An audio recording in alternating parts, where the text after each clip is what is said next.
Est-ce que tu as une idée de ce que concrètement ça peut t'apporter de pouvoir comprendre facilement et rapidement ton bébé?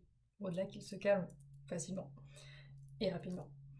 Avant d'aller voir ce point-là, pour les nouvelles personnes qui sont arrivées entre-temps, je me présente rapidement. Je suis Laure, Laure Stéphan, et je suis facilitatrice de liens parents-bébé.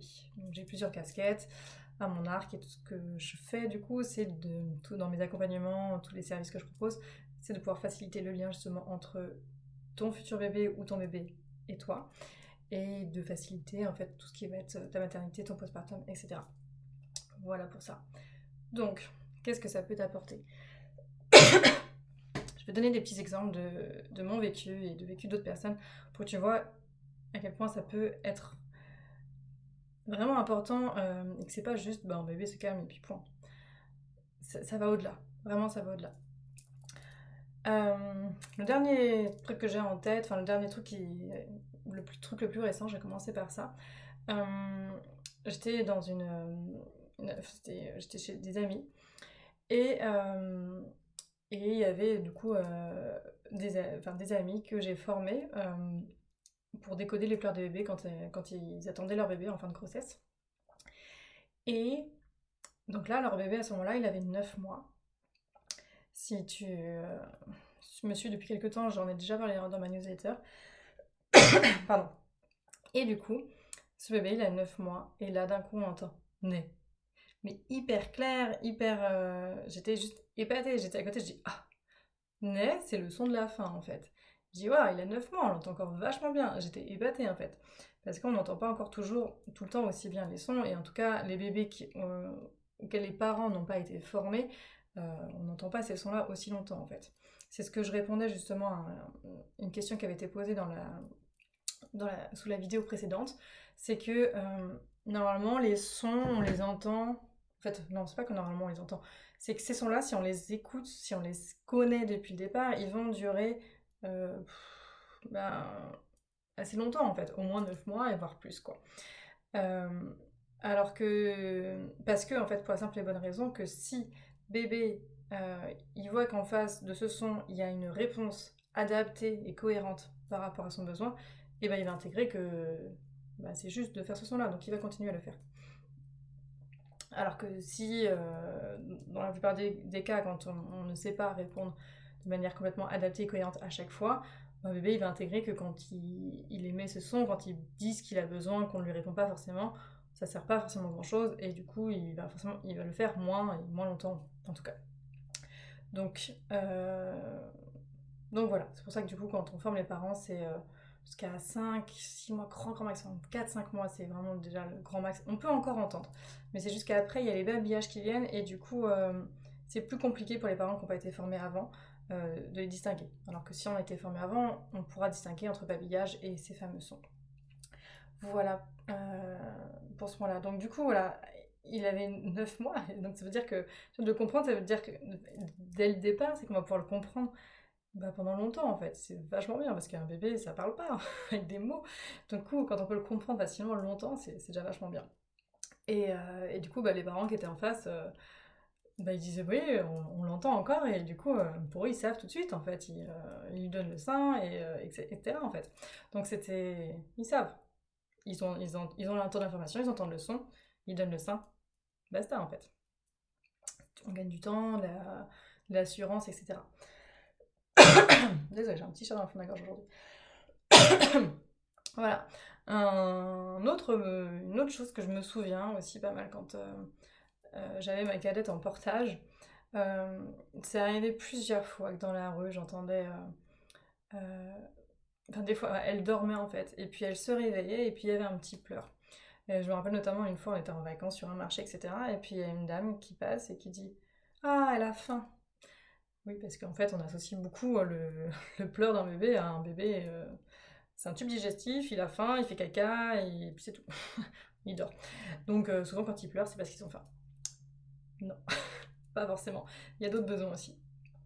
Et, euh, et du coup, en fait, moi je savais que c'était pas ça en fait. J'ai reconnu le son du sommeil et je me dis bah non. Du coup, elle était en portage, je l'ai laissée dormir. Si je ne connaissais pas forcément ce son-là et que c'était le sommeil, bah, peut-être que la dame qui me dit à la fin, bah, j'aurais peut-être, par doute, j'aurais peut-être écouté. En fait, je me serais dit, ah, peut-être que oui. Donc j'aurais défait mon nœud, etc. J'aurais essayé de le mettre au sein. Alors que, en fait, bah, ça aurait foutu le boxon, en fait, parce qu'elle voulait redormir. C'était juste, je sais que ma cadette a beaucoup fait ça. Elle dormait, elle se réveillait, elle faisait un micro-réveil. Elle refaisait le son du sommeil, et puis paf, elle se rendormait, en fait. Et ça, je l'ai compris parce que justement, je savais quel était ce son-là, en fait. Sinon, je me serais dit, ah mince, qu'est-ce que t'as besoin? J'aurais intervenu, etc. Et enfin, je serais intervenue et ça aurait cassé le truc, en fait. Ça aurait cassé son cycle de sommeil, etc. Donc, ça m'a apporté, en fait, de la confiance en moi et en mes capacités, en fait, parentales. Je savais de quoi elle avait besoin et je n'avais pas besoin d'écouter ce que les autres disent. Ce que les autres disent, ça reste à l'extérieur. Je sais ce dont mon bébé a besoin. Voilà pour ça. Et dans le même ordre de grandeur aussi, enfin dans le même ordre d'idée, je veux dire, un autre exemple, et peut-être que tu l'as déjà lu, je l'ai dans un post, il y a une fois où je me rappelle, ma petite dernière, elle était, enfin du coup, elle était petite justement, je sais plus quel âge elle avait 3 mois je crois, de 3 mois. Et du coup, en pleine nuit, il y a ce son-là, le son que je vous ai parlé la dernière fois, le son du ro. Et, et du coup, ben, j'essaie de lui faire le ro, mais ça dure. Ça dure, ça dure, ça dure. Au bout de 30 minutes, le ro est toujours pas sorti et je sens qu'elle est toujours contractée et que c'est le ro, etc. Et mon mari, qui, bon, considère que, voilà, lui, il n'a pas voulu se former aux pleurs, etc. Je lui dis, mais écoute, je peux te montrer les vidéos, je peux te former de ça. Ouais, tu sais faire, voilà, bref. Il comptait sur moi un peu, mais du coup, lui, il disait, mais arrête, enfin, ce serait déjà sorti l'euro, fais autre chose, parce que là, ça marche pas. Euh, Enfin, ça va pas, et c'est peut-être que juste qu'elle est comme ça en fait. Je me dis non, mais je la connais ma fille. Je la connais, je passe mes journées avec elle, je sais qu'elle est sereine d'habitude, et là, non, il y a un truc qui est coincé. Enfin, je la reconnaissais, des fois elle faisait ça quand elle avait des rots. Mais là, c'est vrai que c'était un rot qui était long, en pleine nuit, on perd patience, etc. Et quelques minutes après qu'il me dit ça, voilà, le rot sort, et d'un coup, elle s'apaise et elle se rendort en fait. Si j'avais écouté mon mari parce que du coup j'étais pas formée, que je connaissais pas le pleur, le son associé, etc., oui, je l'aurais écouté. Parce que 30 000 pour un ro, ça paraît vachement long, donc on croit que c'est pas ça. Donc j'aurais peut-être essayé de voir la couche, de le mettre au sein, de tout ce que tu veux. Ça aurait rien servi à rien, ça m'aurait apporté encore plus d'énervement. Enfin, moi, mon mari, mon bébé aussi. Enfin, c'était. Bref, là au moins je suis restée focalisée, j'ai persévéré dans ce que je savais qui était bon pour elle, et voilà, le roi a fini par sortir et elle s'est rendormie littéralement de suite en fait. Parce que je vous l'ai dit dans la vidéo précédente, le roi ça peut être une source de réveil, la nuit. Peut-être en journée aussi. Désolée. Donc, voilà pour les exemples que j'ai en tête, il pourrait y en avoir d'autres, etc. Mais les plus marquants en tout cas que je peux vous donner, c'est ça, c'est qu'en fait finalement quand on comprend facilement et rapidement son bébé, on a plus confiance en soi. Notre bébé, lui, il sait qu'il peut compter sur nous aussi. Ce que je vous l'ai dit, s'il sait qu'avec ce son-là, on va répondre, il intègre plus facilement, c'est qu'il a intégré aussi qu'il peut compter sur nous, qu'on va pouvoir répondre à son besoin. Ça nous donne moins de stress, puisque du coup, on sait ce qu'il a, et on sait comment y répondre en fait. On n'a pas besoin de tester plein d'autres trucs, etc. On va éviter de faire plein de choses qui sont inutiles ou même voire délétères. Comme je t'ai dit, si j'ai sorti mon bébé pour le mettre au sein alors que c'était pas le truc, ça aurait été le boxon. Parce qu'après, peut-être qu'elle aurait eu du mal à se rendormir. Voilà. Donc ça permet vraiment de simplifier sa vie avec bébé. Tout simplement, en fait. Voilà, nos compétences parentales sont améliorées. Enfin, on a plus confiance dans nos compétences parentales, en fait. Parce que bébé va pleurer, on va savoir ce qui se passe, donc on va répondre à son besoin. Et quand, et quand on va répondre à son besoin, bébé va se calmer, va s'apaiser. Et du coup, nous, on va se dire, ah, il s'est calmé, c'est apaisé, j'ai réussi à l'apaiser. Bon, en vrai, c'est lui qui s'est apaisé. Mais on a l'impression que du coup, comme on a répondu à son besoin, enfin, c'est pas qu'on a l'impression, on a répondu à son besoin, du coup, il s'est apaisé. Du coup, je suis une bonne maman. Et c'est un cercle vicieux, en fait. Et du coup, plus on est bien et serein, etc., plus la relation, elle est facile aussi. Et plus bébé aussi, du coup, comme il sait qu'il peut appeler, il pourra rappeler, etc. Et donc, c'est un cercle vertueux. Voilà.